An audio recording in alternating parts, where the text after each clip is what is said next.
What's up, anti-corporatist?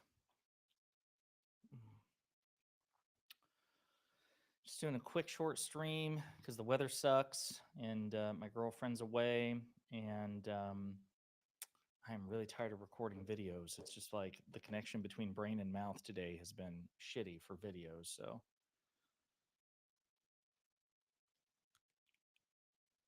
what about now? Can you hear me now? Hey, what's up, Alex? Old Scotty, what's up? We're doing it live!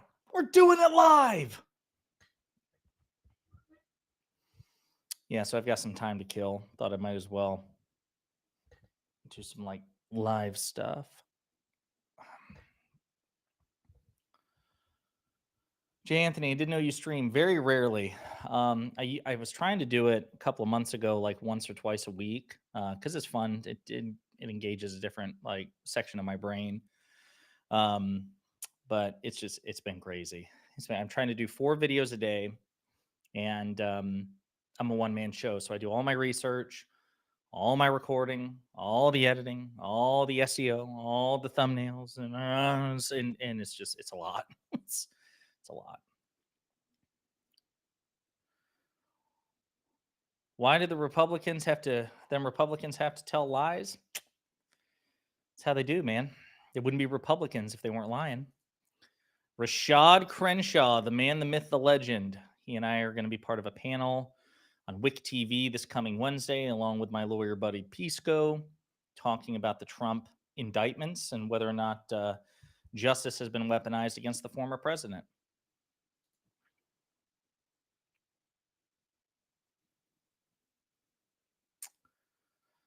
All right, let's see here. Let's just, again, looking to just kill some time. We'll see.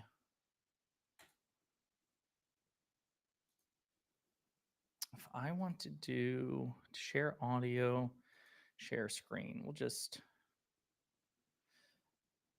tell me if you all hear an echo.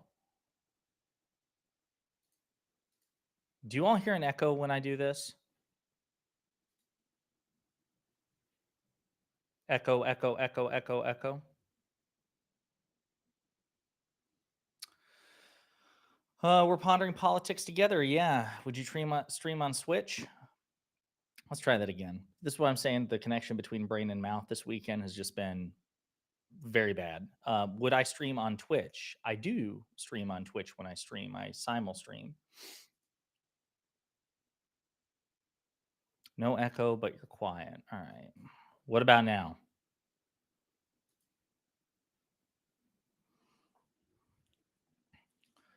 All right, let's see what we got here. Rob Noor and Pisco going back and forth. If your politics aren't driven by optimism, this is my buddy Hutch. If your politics aren't driven by optimism, by a deep conviction that things can get better, it's a purely masturbatory exercise. There's truly no point in engaging if you truly believe the ship is going down. Lots of people are addicted to feeling sad and angry. I wouldn't say I'm addicted to it. I'm just a pessimist by nature. Things can get better. Things have gotten better in a lot of ways, but I never underestimate the capacity for things to get worse.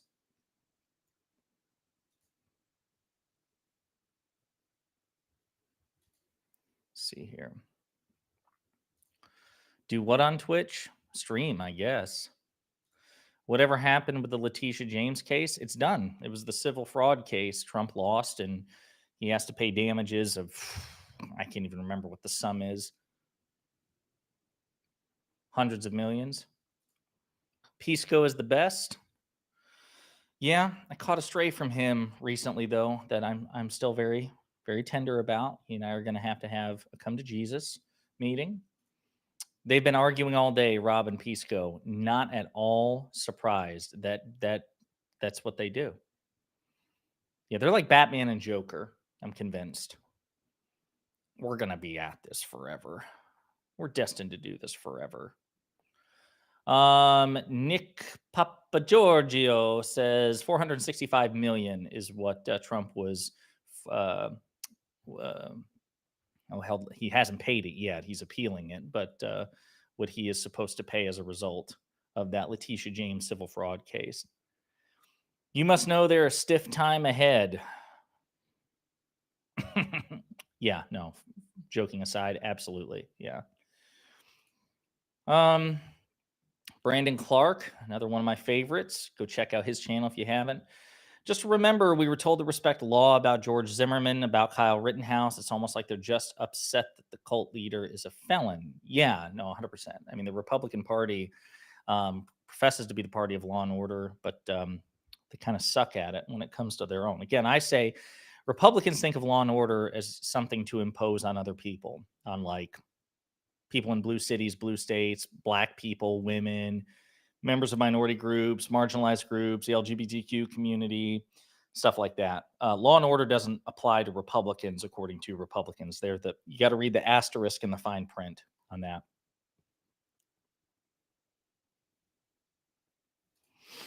As you learn more and more of politics and history in general, it's hard not to gradually become somewhat pessimistic. Yeah, I mean, listen,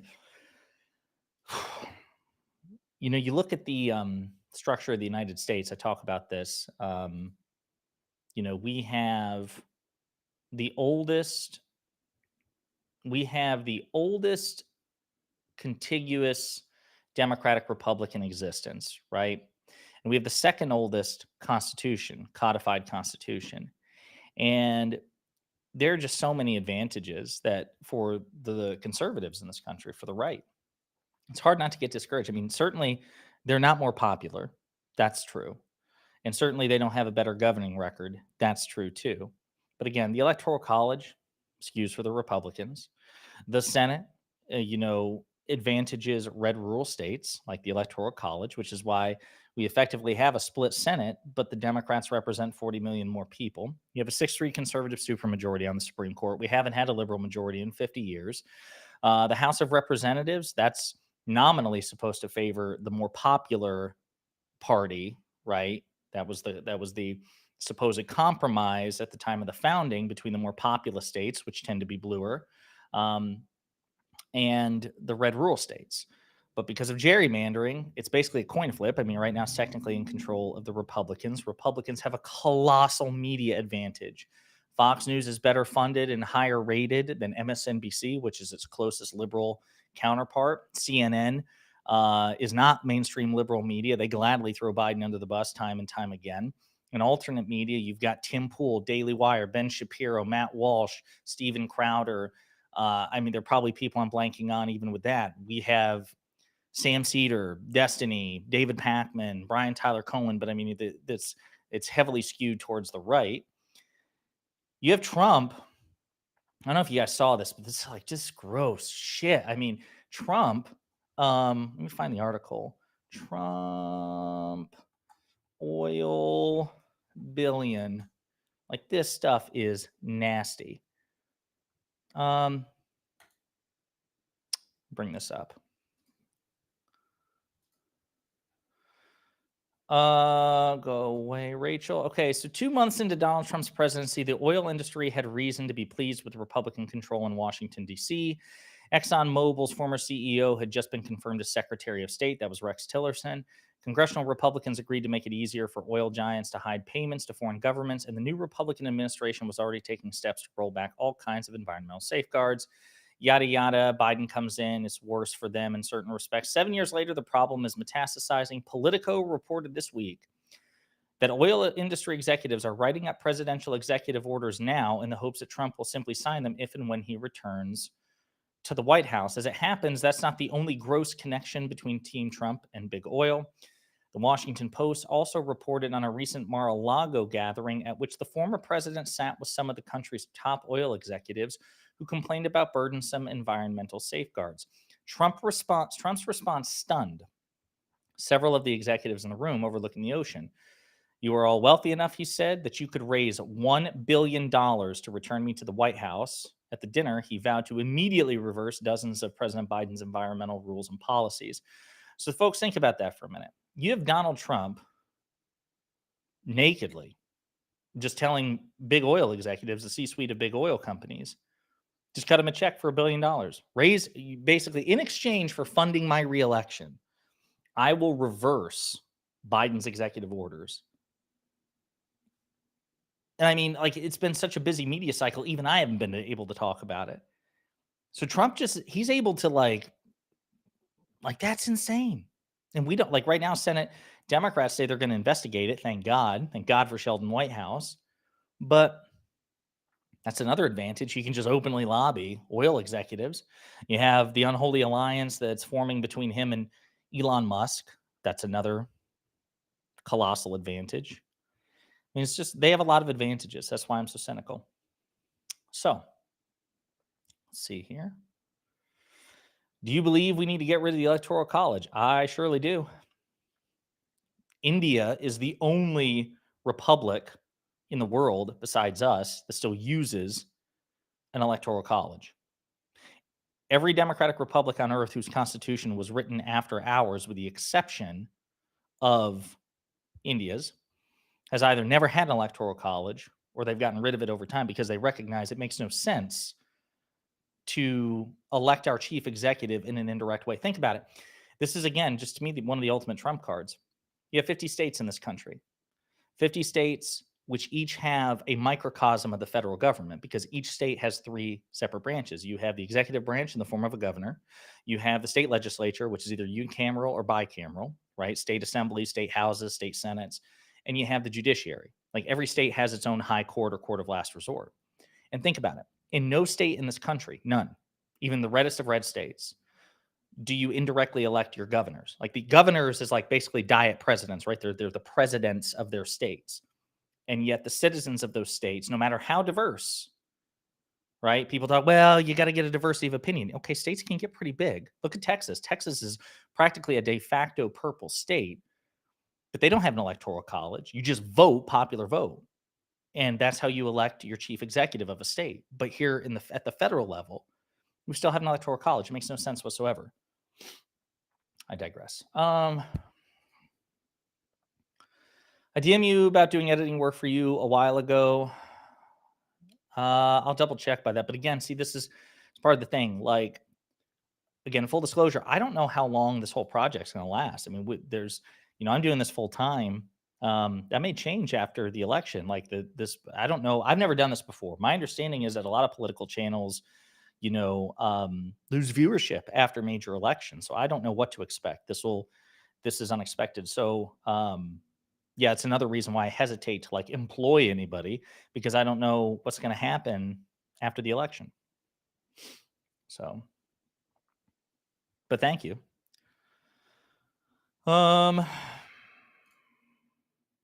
Pierce Morgan gave Donald Trump an Arsenal jersey, so he's innocent. Yeah, Pierce Morgan. I tell you what, there are like a few things I definitely want to do, like that are goals of mine. One of them is to interview Mehdi Hassan, which is supposed to happen mid-June. And then another one is to be on a Pierce Morgan panel talking domestic politics before the election. Because full disclosure, I mean, my late mother was a huge fan of Pierce Morgan when he was, Simon Cowell's analog on or counterpart on like America's Got Talent and all that stuff. And as a commentator, I actually think that Pierce Morgan, when he's at his best, he's a pretty good moderator and an interviewer for sure when he wants to be. Like if you look at all of his foreign policy panels, what he does is he plays the devil's advocate no matter who he's talking to. So if he's talking to Rabbi Shmuley about Israel and Palestine, he will take the opposite position of Rabbi Shmuley to force Shmuley to contend with, tough questions and tough premises, right? And if he has Cenk Uygur on, he does the same thing, right? So he understands, like, listen, I want to ask tough questions and make them wrestle with this. So that's how I'll go about it. And he doesn't do it with domestic politics. He just will not do it.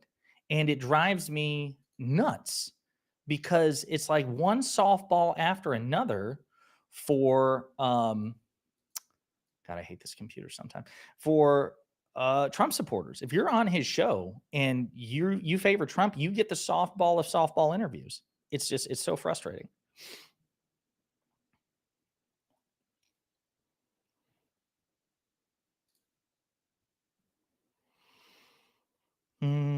I'm not sure if I'm an independent or Dem now. I voted Republican until, I mean, I don't care what your party affiliation is, like in terms of what you're registered. I just think you should vote Democrat because the Republican Party is an authoritarian cult of personality with no limiting principle.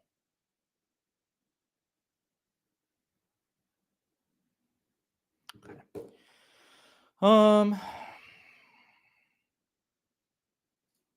Squirrely Prepper Lifestyle, love your channel. Glad I made it. Hello, all.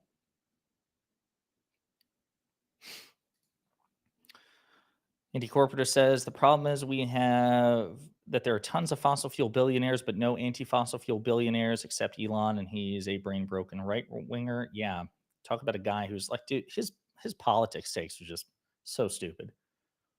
Like, he thinks there's like inherent value in divided government, like just as a default. It's just, listen, if you've got a Democratic president, government works better with a Republican legislature or whatever, and vice versa. So he says, but he's only ever called for Republicans to win elections. So it really calls into question his true bipartisan history.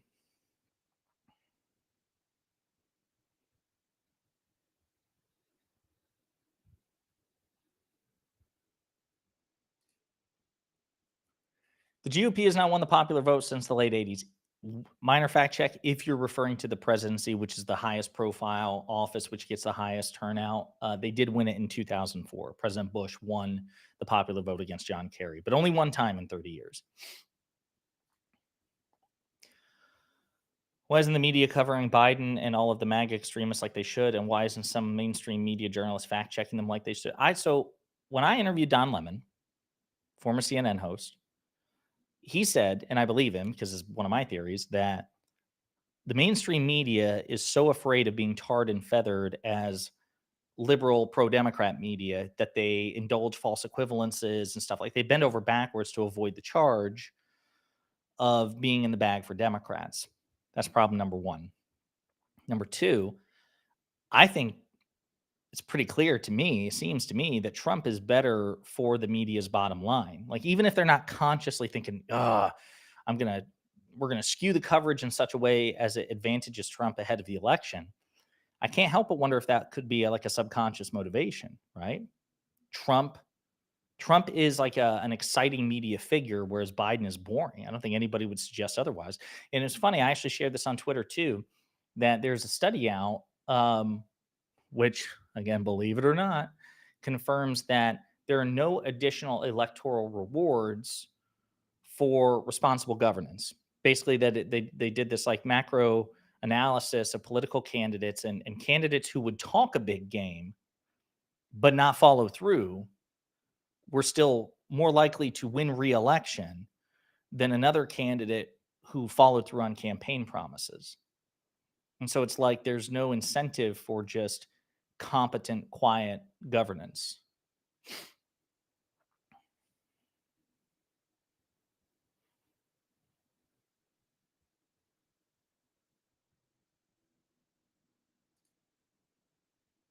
Typical projection about Obama's record. Not sure what you're talking about.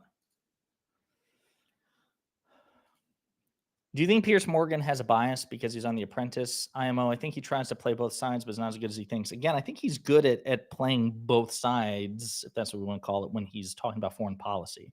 I think he's much more capable of playing the devil's advocate, no matter who he's talking to. Somebody adopting a pro-Israeli position or a pro-Palestinian position, he's able to switch on and off to extract great content and a tough interview, no matter who he's talking to. I think he's capable of that. When it comes to domestic politics, yeah, he did have a friendship with Trump, and friendships will always bias you.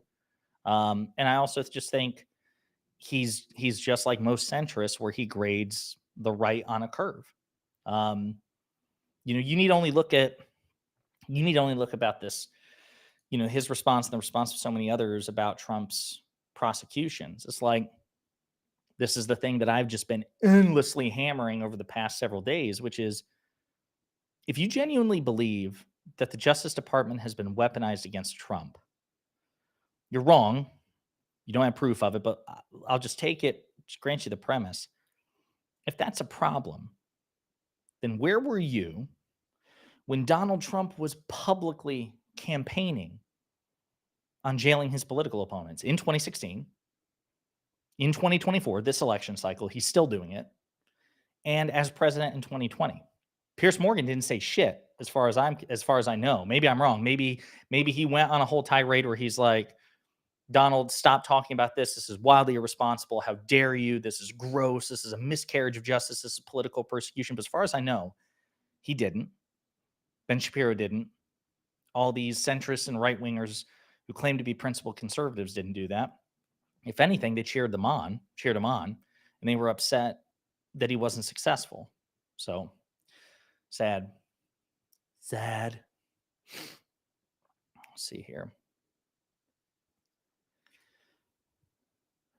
Why do progressives hate Democrats and liberals as much as MAGA?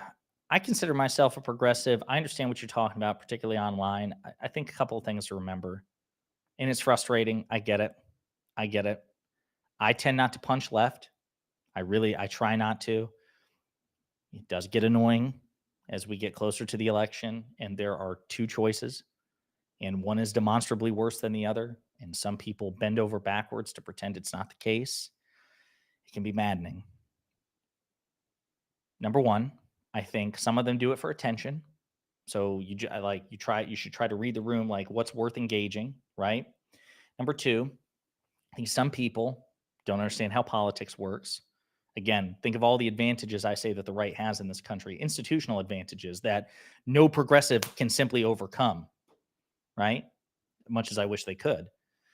And number three, I think some of it's just genuine frustration, which I can sympathize with. Like, I get it. Like, I can't imagine, and I say it as a straight white guy of relative financial means. I'm thinking to myself, how would I feel if I were a woman post Dobbs, or a gay person in this country, a trans person in this country, and seeing not just a general lack of progress, but in certain respects which are really targeted towards me, like an encroachment on my rights. I would also probably just be like shrieking, right? Because I mean, even I sometimes like get so mad at feckless Democrats like Dick Durbin, the senator from Illinois, chairman of the Judiciary Committee. I think he's a well-intentioned guy, but I think he's a loser.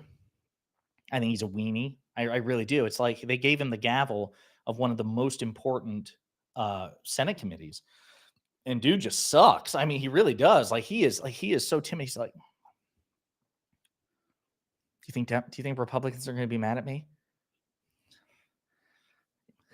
Maybe we shouldn't do anything. And it's like, dude, they're going to be pissed at you anyway. So just do the right thing. So I get it. I understand. So some of the frustration I think is genuine and misplaced, and some of it I think is genuine and completely defensible. So I get it. That's why it's part of the reason why I really like the guys at the Vanguard, Zach and Gavin. I watch their streams as much as I can. We have wildly different views on a lot of this stuff, but I also think they're nowhere near as unhinged as somebody like Brianna Joy Gray or Jimmy Dore. Could you do a 10-minute compilation video over all the Republican hypocrisy over the past 8 years? One video to show all our MAGA friends and family? Honestly, that's a project where I should hire an editor. I might need to do that. Of course, it'd be like the director's cut of the Titanic. Your MAGA friends and family would celebrate birthdays watching it. Like, that's how long that shit would be. Would Dems have to control the White House, House, and 60-seat majority on the Senate to force judicial oversight changes? Is there another path? No. In theory, you would just need the White House, the House, and the Senate, and enough senators to do a carve out for the filibuster. So you couldn't have anybody like Kirsten Sinema or Joe Manchin. You'd have to have people say, you know what, we only have 51, 52 votes, but damn it, screw the 60 vote quorum threshold. We're just going to make a carve out for the filibuster. The problem is, what's hilarious to think is, even though Congress absolutely has the right to impose various changes on the court, for example, the size of the court, that's a product of federal statute. That was a congressional law or congressional bill signed into law by the president. I don't know if it was President Grant or whoever, but it was after the Civil War that capped it at 9. And it's been the case for 100 plus years. But that could be repealed. Senate the House, the Senate, and the president could pass a law which says, no, we're changing the composition to 13, right? Ethics requirements, as far as I know, would work the same way, where they would just pass a binding code of ethics and sign it into law by the president. But here's where it gets interesting is, would Republicans somewhere somehow try to sue so that the court would review it? And see, this is, God damn it, Scotty. This is where, okay, this is where my soapbox on the court. This is how ass backwards this is. So think about this. You pass a law imposing ethics requirements on the court. Could the court not wait for somebody to sue? And so let's say you have a Republican go, you know what? Damn, these like ethics requirements would upset the court. It could somehow cause Clarence Thomas or Alito to have to recuse themselves in cases we don't want them to, or whatever. Or maybe just as a solid to these justices who have been reliably in our pocket, we're going to challenge this. So they judge shop. They find a judge, a sympathetic judge. They file the suit. Whatever the outcome is, it gets appealed. Whatever the outcome is, it gets appealed again. And then the Supreme Court gets to decide whether or not they review the case, right? Like, that's why it's so weird. And then the court would be the one to say yes or no. And why wouldn't they say yes, especially this corrupt court? Like, in good faith, they should be like, no, Congress has the right to impose ethics requirements on us. We can't review this. And what's the standing? What standing would you have? But they're the ones who decide standing, right? The Supreme Court's the one who decides whether or not you have standing to go before the court. Like, they just, it's the ultimate. Like, I feel like it would be a sweeter gig to be a Supreme Court justice than to be president. You wouldn't have to run the country. You wouldn't have to worry about elections and term limits and all that shit. Like, you just like, it's all you, baby. It's like you get to be there for life. You get to decide what cases to take, what not to take. You don't have to issue an opinion, like a justification. You don't have to. You choose when to recuse yourself or why. The new code of conduct says you're supposed to provide a reason, but it's not enforceable. As a matter of fact, Alito and Thomas have repeatedly failed to provide reasons after that code of conduct passed back in November, and they haven't been punished for it because there's no way to enforce it. And you get to screw with the other branches. You get to fuck with the president. You get to fuck with Congress, but you decide they can't. Like, it's so strange. I don't know, man. I don't know. This court needs radical reform. It's insane. Let's see.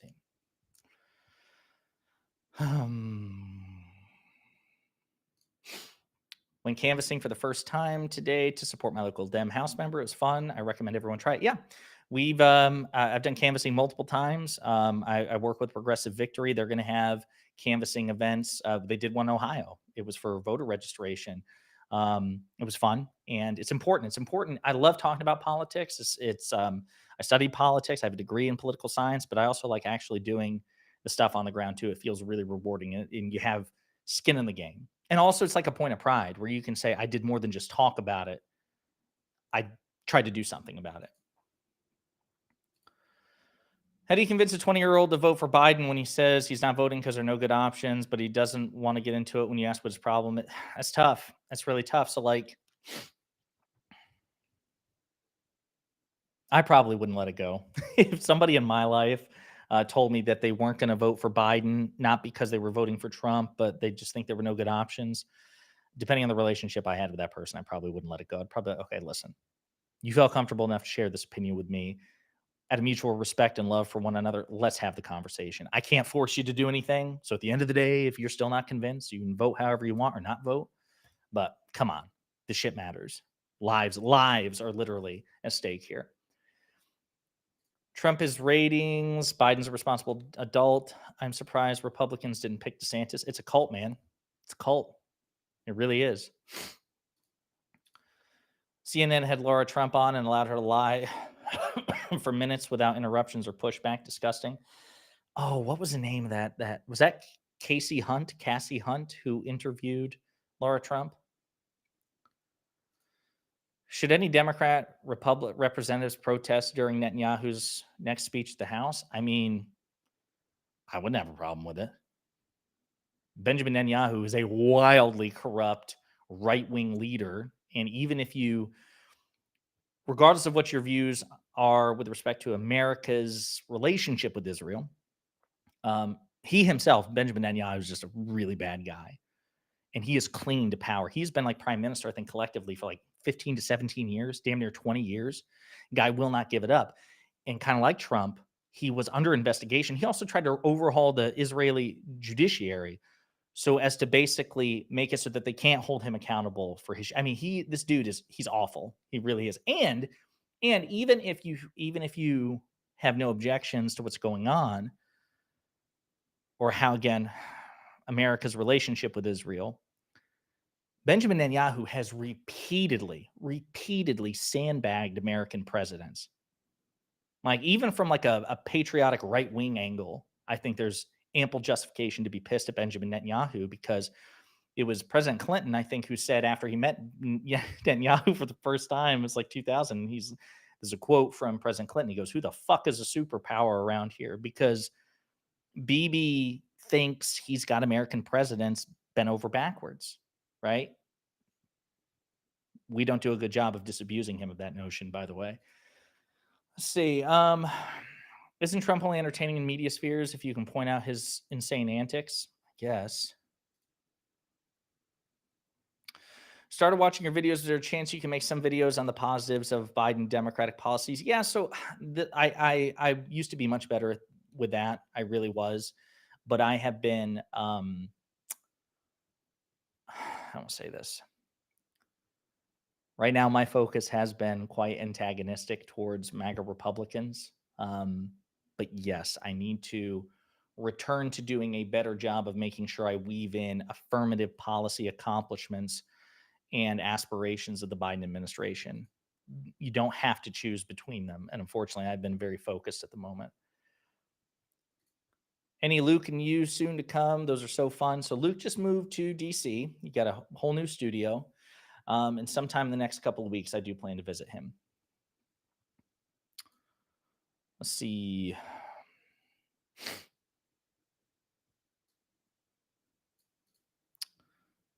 Adam Mockler and Luke Beasley, they are of that generation, make good causes. Yeah, that's another thing. Yeah, if you've got a 20-something years old, yeah, you should link to Luke or Adam. I'm in my 30s, unfortunately. I'm a boomer by comparison. Just by comparison. Lowered prescription costs for gave student debt as pro-union has been very successful at creating jobs, objectively better for the economy. Yep. No question about that. You guys have so many good comments. Your volume is low. All right, what about now? Damn.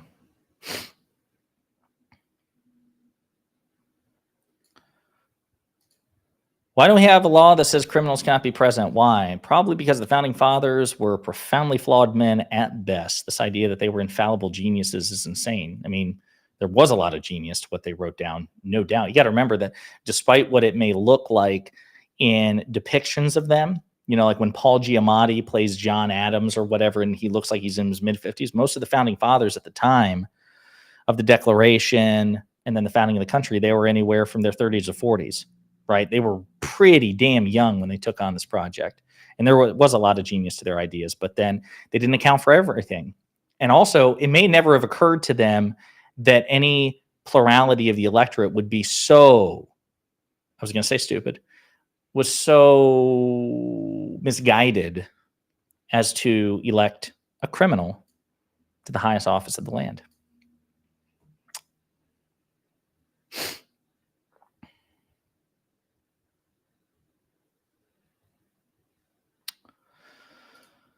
Why is the right trying to embarrass Biden via Hunter? It won't work. He loves his children because he's a potential vulnerability. Number one, going after Hunter pisses the president off. And number two, whether we like it or not, there's a stigma associated with drug use and drug addiction. And, you know, they're trying to create some sort of like moral attribution, like Biden is somehow morally culpable and therefore should suffer political consequences for the personal transgressions of his adult son. And unfortunately, it is effective with a lot of people.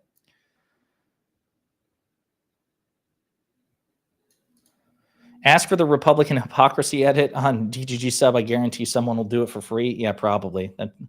If August weren't busy, I'd pay him to do it. But yeah, like honestly, at this point, it's just really gathering clips. Like I said, unfortunately, I'm a one-man show. You guys should see like my Twitter bookmarks. Like I try to like break things down. I've got like a Biden win, a Fox News suck stab, like I mean, I think I've got like 40 folders worth of clips and links. And Twitter's actually a really good news curating tool for like that sort of thing. One second. All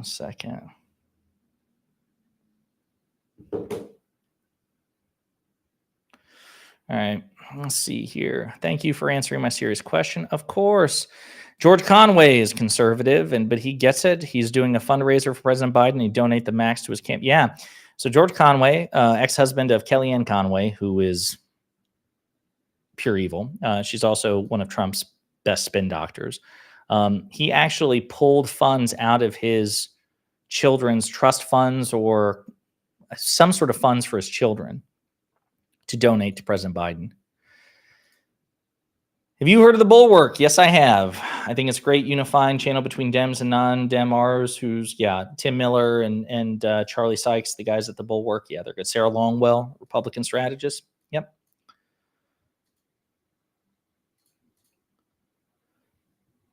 Do I think I should make more videos specifically about positive Biden Democratic policies? Yes. Like I said, I used to do that. Here lately, I've been focusing more on hammering MAGA unapologetically. But yes, I need to find a way to weave in more often positive accomplishments from the president. Hypocrisy. Biden should pardon Trump. How does GOP expect votes for the near future? Yeah.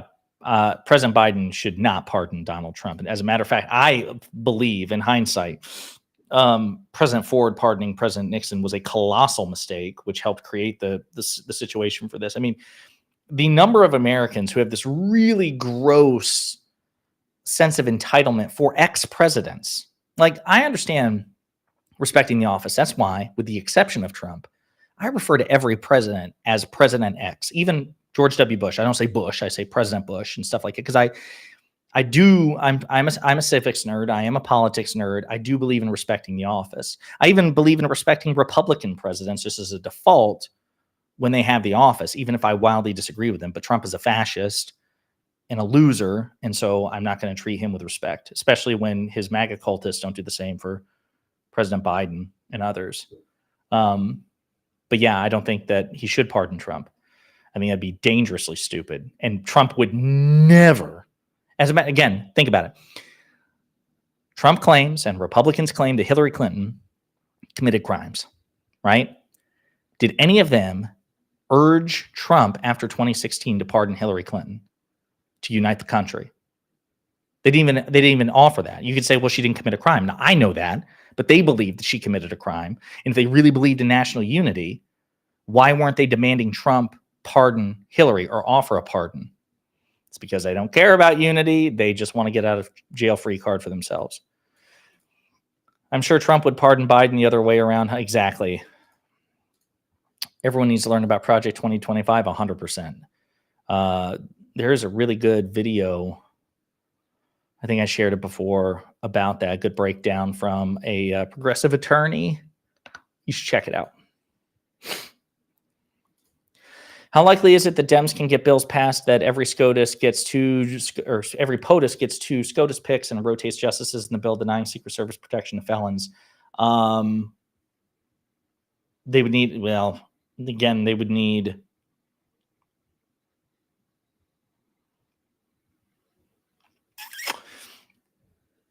every president getting two SCOTUS picks. That might need a constitutional amendment because it's the Constitution now which says that the president fills Supreme Court vacancies with the advice and consent of the Senate. So if you're going to change how that's done, guaranteeing them two, in that way, you might need an amendment.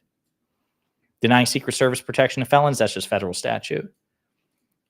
How do we change it without Republicans taking advantage of that change? There's nothing you can do that can preclude the Republicans from acting in bad faith and taking advantage of a situation. So it's, I just think that you gotta try to minimize the risk. So I think that imposing ethics, I think reining in the court, I don't care who it is. I'm at this point enormously uncomfortable with the court, the way it's currently structured, even if it were a 6-3 liberal supermajority. The idea that any judge who is a lifetime appointee gets total discretion over whether or not because it's not just the conservative judge. There have been ethical transgressions by liberal justices in the past.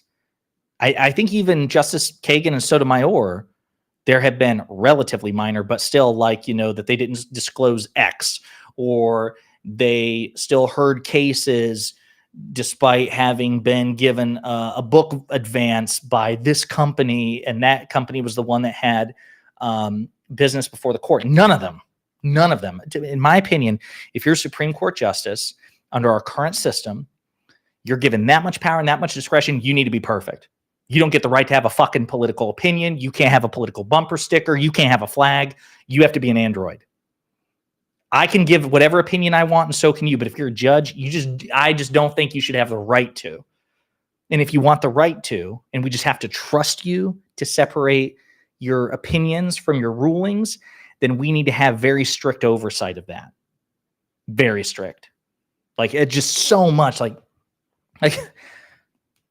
yeah, I can talk as much smack as I want about this candidate. I mean, even Justice Ginsburg, people reminded me of this. I'd totally forgotten about this, but Justice Ginsburg said very honest things about Donald Trump before he became the Republican nominee in 2016, and then before he became president. And she kind of walked it back and apologized, but she still participated in cases directly affecting Trump himself, the person. And in hindsight, that was wrong. She should have recused herself. And I say that as somebody who liked Ginsburg and thought she was 100% right on Trump.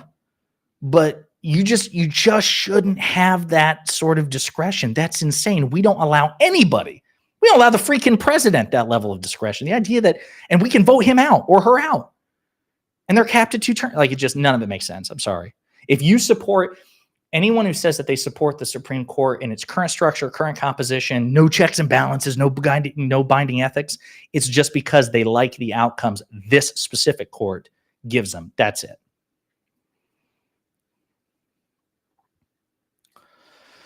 Are you saying SCOTUS can overturn Trump's 34-count conviction? Yeah, it's possible for that to make its way to the Supreme Court, and they can reverse it 100%.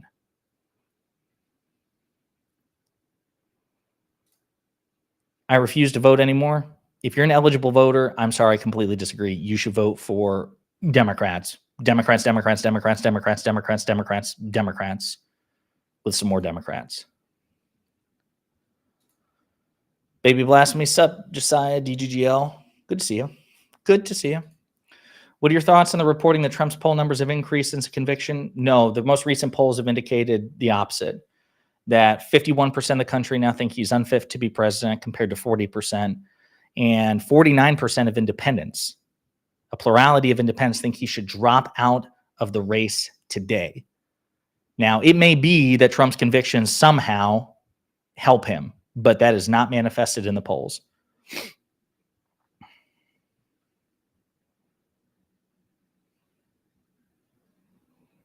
Thanks for the nice word. I'm going to have to be wrapping up here soon because Shawty is on her way back, and I haven't been able to spend much time with her this weekend, so I'm going to be wrapping up here soon. Let's see. Adam's damn good. Damn, I'm so far behind. If Trump wins, you get job security, tons of YouTube. I'll be miserable. Sure, I'll be doing this, but I'll never smile again. I'll just be like, yeah, whatever. I don't want to lose the channel, but I'd rather lose the channel than Trump become president again. But that's a good point. Yeah. As a content creator doing politics, it would be in my personal immediate interest for Trump to win the presidency, but I hope not. Who will Trump pick for his VP? I read a recent report that it'd be Tom Cotton, but that could change. Tim Scott's who the betting markets have their eyes on. That guy's a loser. Actually, they're both losers.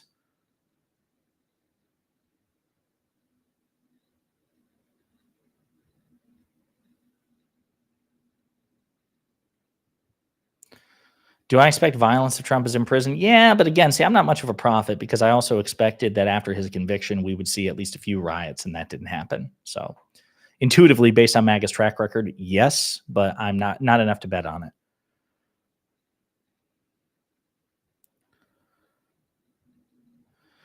Joe Biden is aiding war crimes in Gaza. Listen, if that's how you feel, fair enough.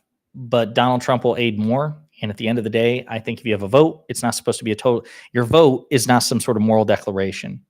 Your vote is the small share of power that you have in this country to directly influence who your elected representatives are. Like even donating, right? Donating money is not as important as your vote because politicians want money to get votes. It's still votes at the end of the day, not dollars, which get them elected, even though money can influence that, obviously. Donald Trump would just objectively be worse on Gaza. Benjamin Netanyahu and Itamar Ben-Gvir want Trump to be president.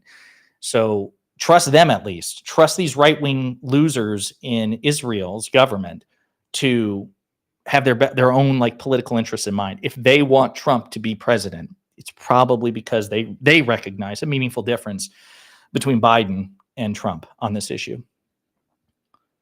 So even that, if you really want to piss Netanyahu and Itamar Ben-Gvir off, vote Biden. Biden can't pardon a New York conviction anyway. He's not a damn fool, so no pardon for dummies. No, he can't pardon for the Manhattan conviction, but he could lean on Governor Hochul, to do it. And he could pardon Trump for the federal indictments if he wanted to, which would be so stupid. So stupid. What exactly is Project 2025? Project 2025 is this elaborate attempt by right-wing think tanks and intellectuals to basically come out with a roadmap. It's like a blueprint for the next conservative president with a conservative majority in the legislatures to radically reshape the executive branch, to basically strip the executive branch of checks and balances, to retake control over federal agencies like the FEC, potentially even the Federal Reserve, and allow the president to basically become truly a one-man branch of government.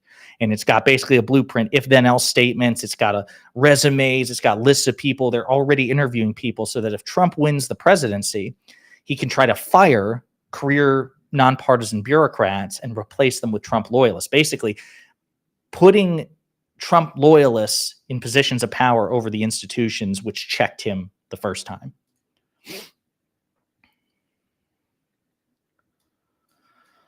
Let's see.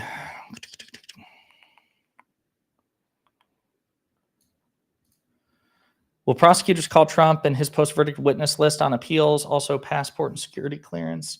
So this is where I want to have peace go here. I don't know as far as like the appeal process to what extent witnesses are interviewed. I don't know.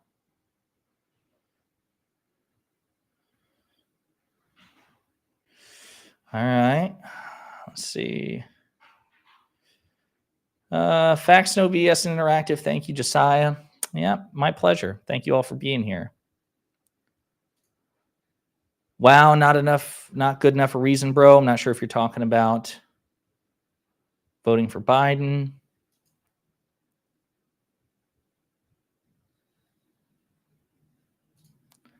Cheryl's right. Biden can change course and shown he's willing to. Trump stated he would completely raise Gaza and make sure Israel got the entire landmass.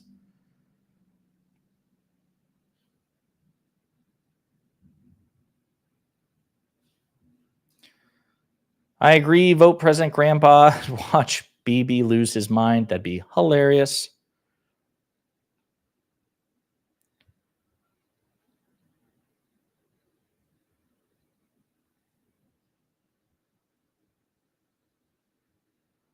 Lataviant. It also puts in place measures to try to make existing workers / institution more loyal. Have to listen because, yeah, again, it basically make the entire federal government at-will employees of the president, which they're currently not, thank God. So, all right, folks. Well, listen, this was a good impromptu stream. I appreciate you spending some time with me.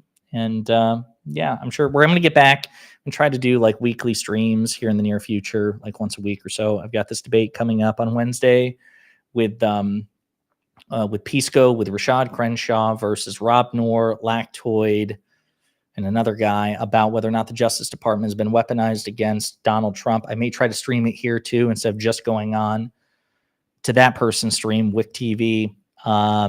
Tomorrow, my apartment floor is being replaced, so probably not likely to be videos tomorrow, in which case I will start up again on Tuesday.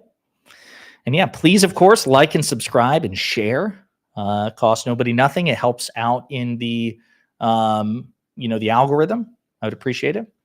And yeah, so you all have a really good night and a really good, rest of your weekend. Toodles.